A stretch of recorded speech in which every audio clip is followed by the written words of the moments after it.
dito sa ating National School-Based Feeding Program.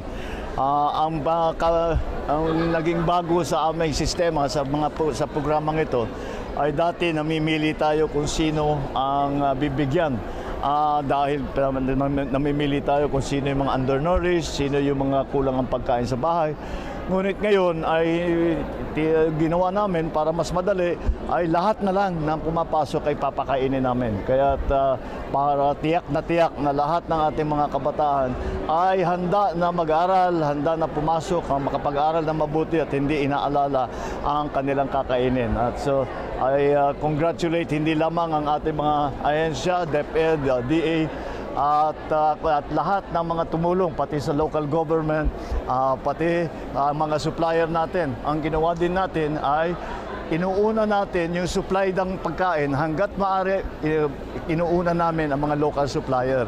So natutulungan pa natin yung mga maliliit na mga tindahan, yung mga maliit na producer, at tinitiyak naman natin na magandang kanilang produkto, masustansya at gustong kainin ng mga bata. Kaya very nakakatuwa. I'm very happy to see the launching of the National School-Based Feeding Program. So we will see. Habang tumatagal ito, mararamdaman na natin na gumaganda ang ligtas ang ating mga bata sa kanilang sakit. At sila ay malakas ang kanilang katawan para makapag-aral sila ng mabuti, makapaglaro sila ng mabuti, at kompleto ang maging experience ng ang ating mga kabataan sa eskwela. Alright. Okay. Recently, nag-announce si Lona Secretary Yeah. tungkol sa wage hike sa national government. Yes.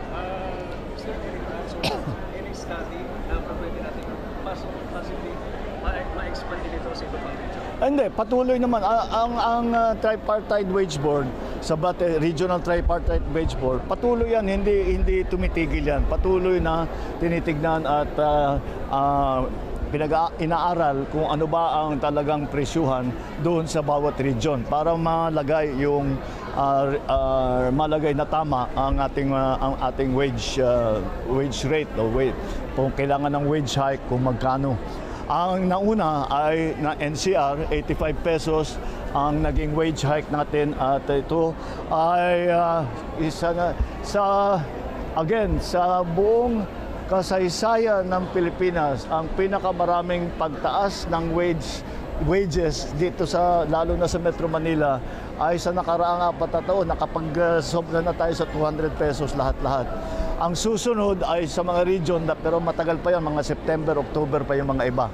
Kaya pagka natapos na sila sa kanilang pag-aaral, ay lalabas na rin natin yung ating mga naging resulta at kung ano ang rekomendasyon ng ating Tripartite Wage Board sa iba't ibang region para titignan natin na maganda ang magiging tulong natin sa ating mga mamamayan na nagtatrabaho. At yan ang pinaka-importante sa lahat. Okay. Thank you. Okay.